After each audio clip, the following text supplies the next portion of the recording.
This is Glass City Humanist, a show about humanism, humanist values, by a humanist. Here is your host, Douglas Berger. In this episode, we talk to Emily Newman from the American Humanist Association about forced patriotism, the false narrative about critical race theory being taught in school, and what's coming up from the AHA as it looks for a new executive director. Glass City Humanist is an outreach project of the secular humanists of Western Lake Erie, building community through compassion and reason for a better tomorrow.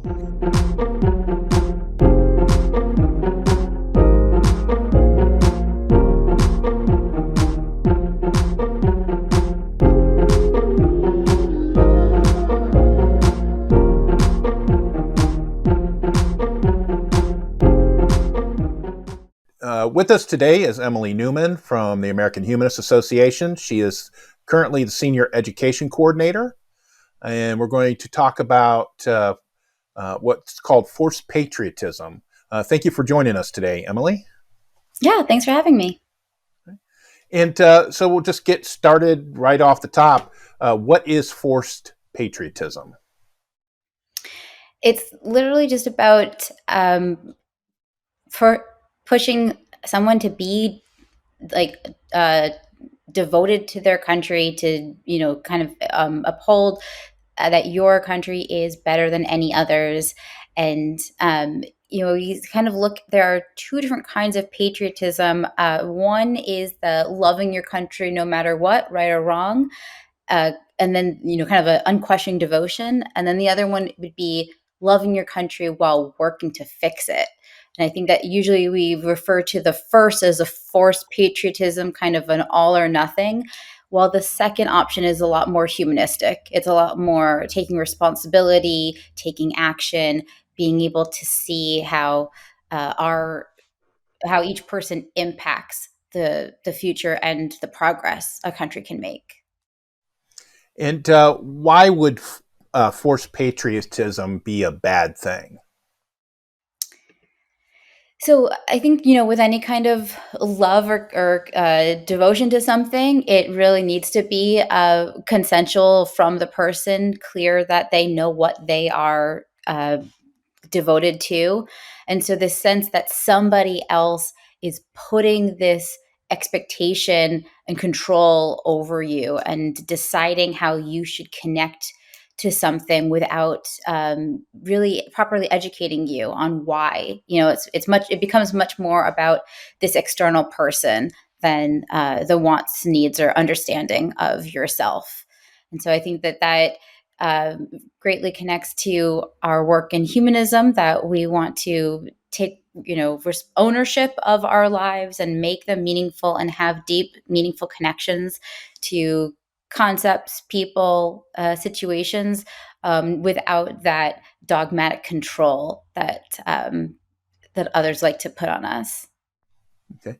And part of the impetus of doing this, talking to you about this, was that there was a bill introduced by Senator Josh Hawley of Missouri called the Love America Act.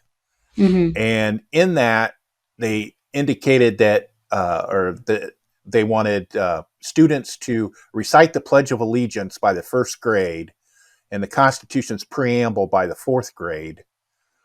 Does rote memorization of the pledge and the preamble make one a better citizen or more patriotic? I don't think so. And I know that, rote memorization is certainly a useful tool in order to make sure that lessons stick, but that doesn't really get down to the understanding of what these words are and the meaning that they have. So I think that this bill in particular is sort of like a cheat way to get students to absorb the idealized version of America that a lot of politicians have and want to force out there. But to truly understand and care for America and the potential in America, you would need to understand the history behind those words, the reason that they were developed, the people that developed them, and also what comes after those words. What really frustrated me when I first saw the bill was that we seem to be so obsessed with the Bill of Rights, which of course I love, but let's not forget that all the other amendments that come after that had to make a lot of corrections for the limitations of the Bill of Rights. And so we shouldn't ignore the progress that our country has made and needs to continue to make in order to understand how we can fully love it. Yeah, I'm with you on that one because I know, I think it's the preamble where it says all men are created equal, Mm-hmm. and you're like, but women are equal too, and it doesn't make sense. And then when you're a kid, you don't question it; you just repeat it. And then when you take a look at it and you study it, then you're like, oh, okay. So they came up with that when women were not equal. And so it does help to bring the context into it. I feel like we're often kind of taught to forgive and look over language limitations like that, just like, oh, mankind really means everybody, or we say he often just as a go-to singular pronoun, and we don't um, address instead of listing out the options. But I think that assumption of exclusion can be very harmful because then people aren't seeing themselves in history, and we're kind of being taught to excuse these limitations as opposed to try to improve on them and try to be more inclusive and more welcoming. And I think that is there's too often an either or concept of love or hate, good or bad, and that makes it hard for us to feel comfortable and understand like there's a lot of in between, there's a lot of opportunity, there's a lot of other options in there. And I just find it highly ironic that Josh Hawley is the one that introduced this bill, because he is the one that was one of many that tried to overturn the last election. And so I think he probably needs a refresher course on the Constitution, if you ask me.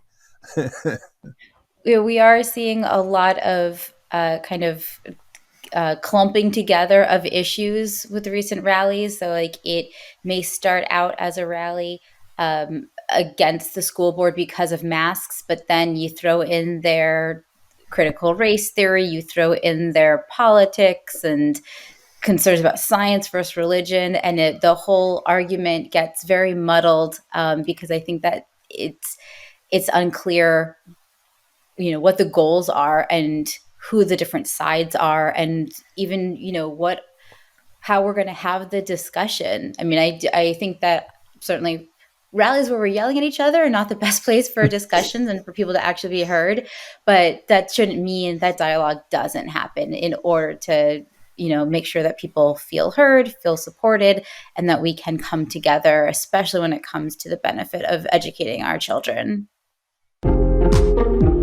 For more information about the topics in this episode, including links used, please visit the episode page at glasscityhumanist.show.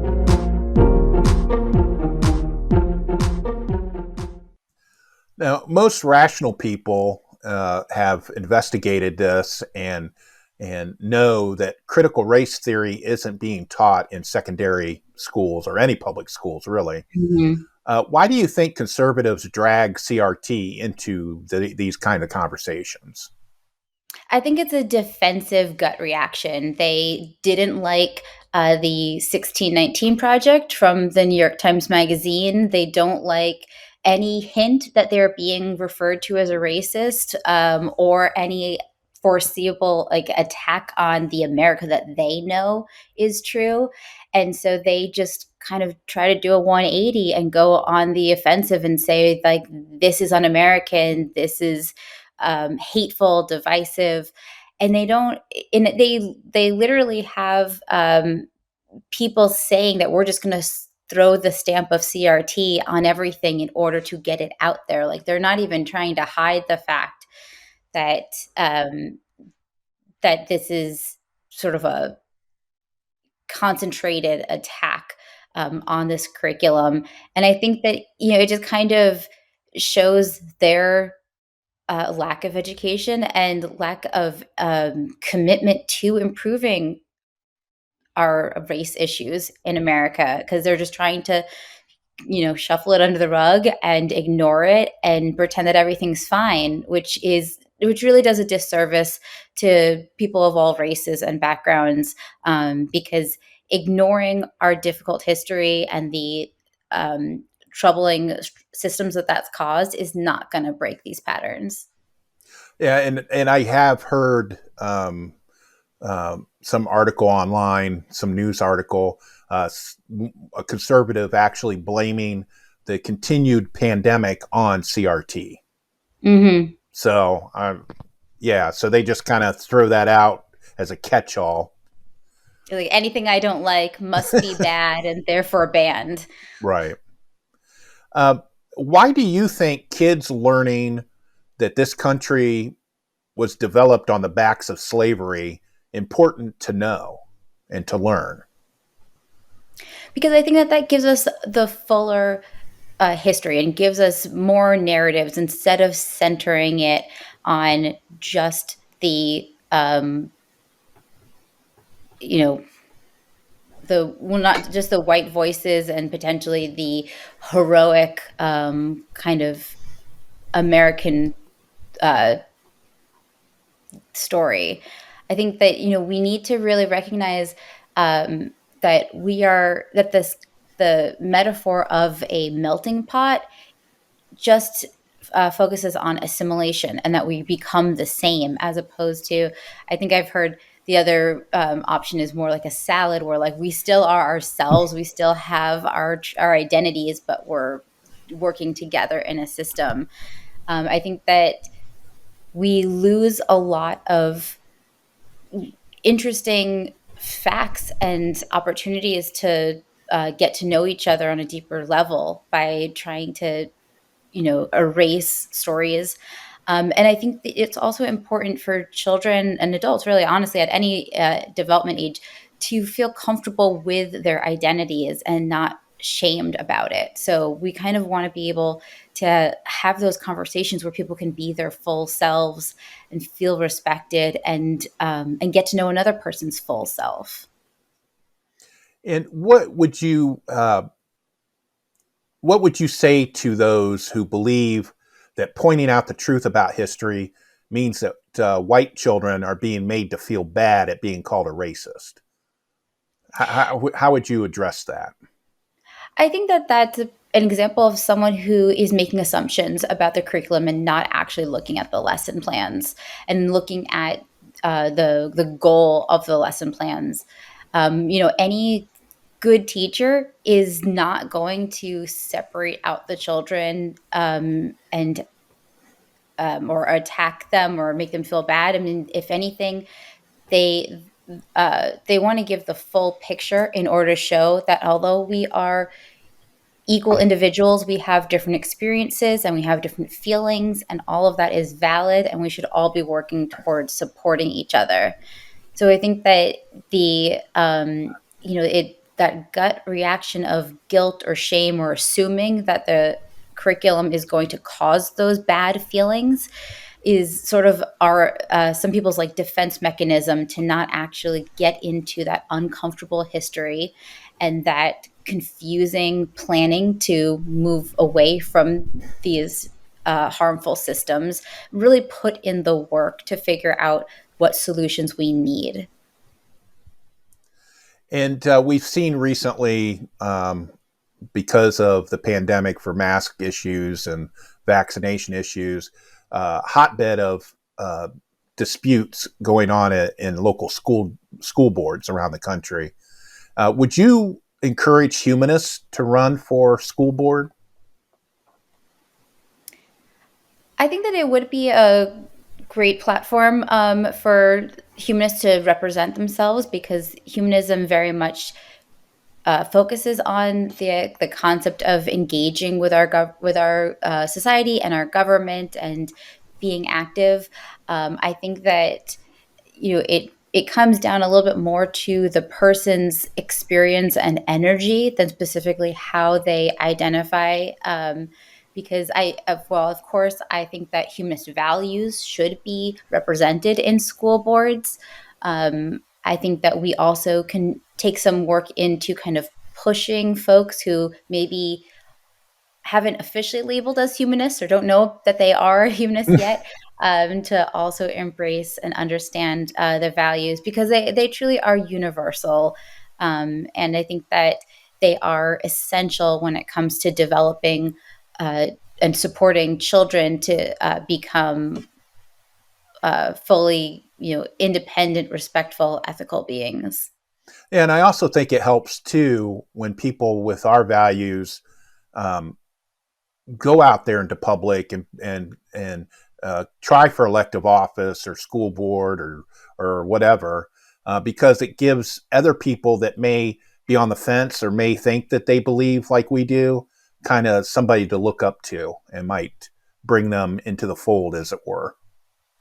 Right. In some areas of the country, it's essential to be able to show this is what a humanist really is, as opposed to, just the assumptions about someone who may be anti-religious or an aggressive atheist.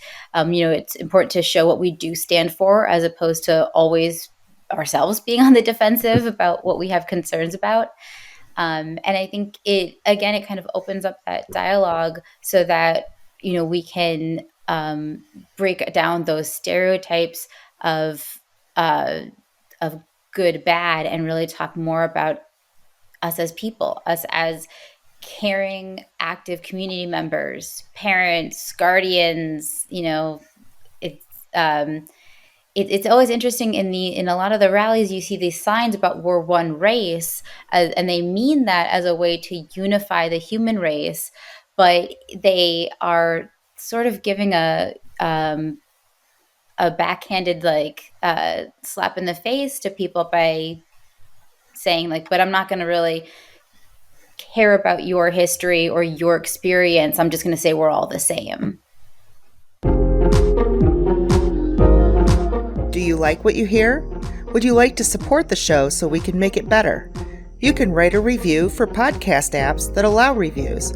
You can share our website, glasscityhumanist.show, with your friends, and you can donate to the show using the donate link on the website. Any support is appreciated.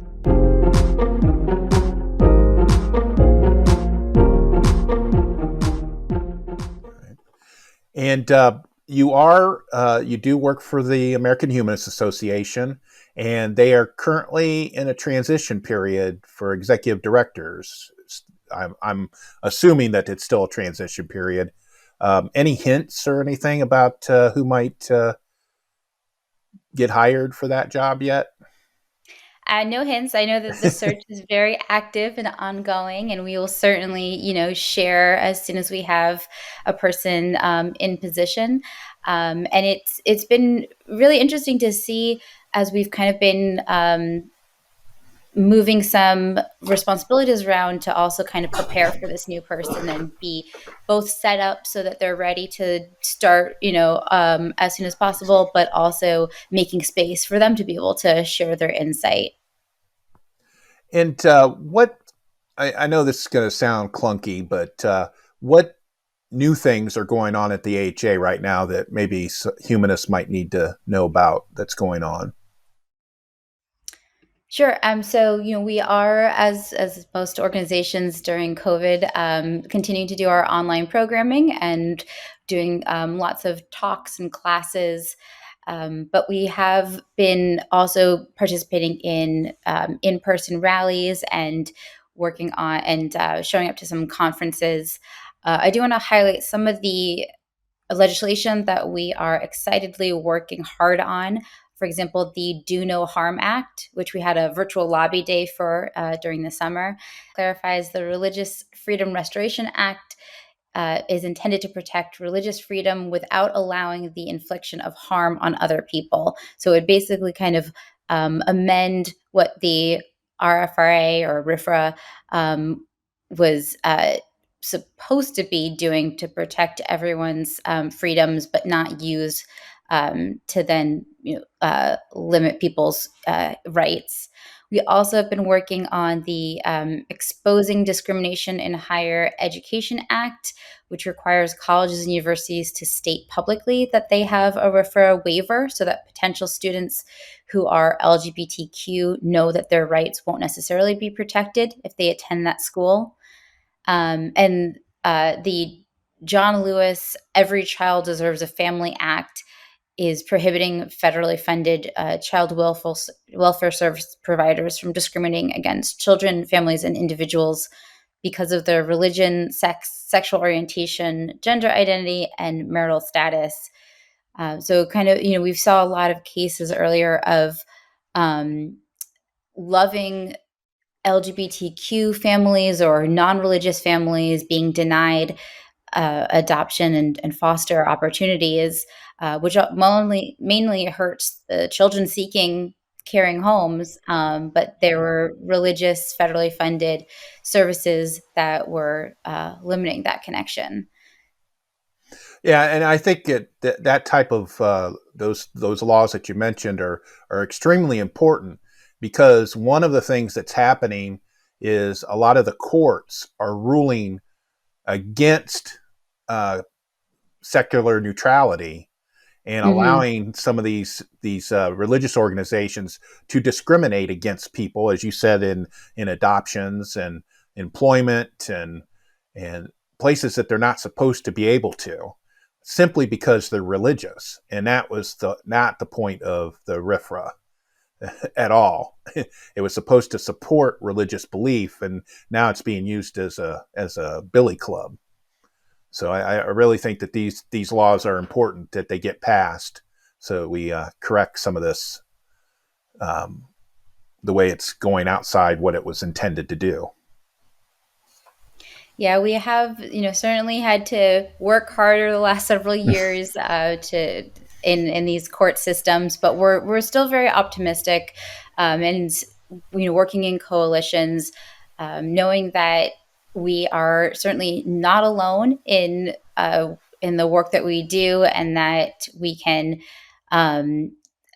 for as much as we can, kind of move that needle, remind people that America is a secular country and needs to stay that way in order to protect everyone's religious freedom or freedom of and from religion, and making sure that the separation of church and state stays secure, because that protects people both of faith or no faith and questioning faith. Let's also be honest, like, not everybody is comfortable with solid labels or determining their beliefs forever. They tend to fluctuate as they learn more and talk to more people. And, an individual's beliefs certainly shouldn't take away the rights of anyone else. All right. And I just wanted to thank you for your time today. And I really appreciate that you could talk to us about these issues. And I really encourage, we'll have links up in the show notes for the article that you wrote about the Love America Act and some of these laws that are being under consideration. And again, I thank you for your time. Sure. Thanks for having me. Thank you for listening. For information about the topics in this episode, please visit the episode page at glasscityhumanist.show. Glass City Humanist is an outreach of the Secular Humanists of Western Lake Erie and is supported in part by a grant by the American Humanist Association. The AHA can be reached at americanhumanist.org. Sholey can be reached at humanists.wle.org. Glass City Humanist is hosted, written, and produced by Douglas Berger, and he is solely responsible for the content. Our theme music is Glass City Jam, composed using the Amplify Studio. See you next time.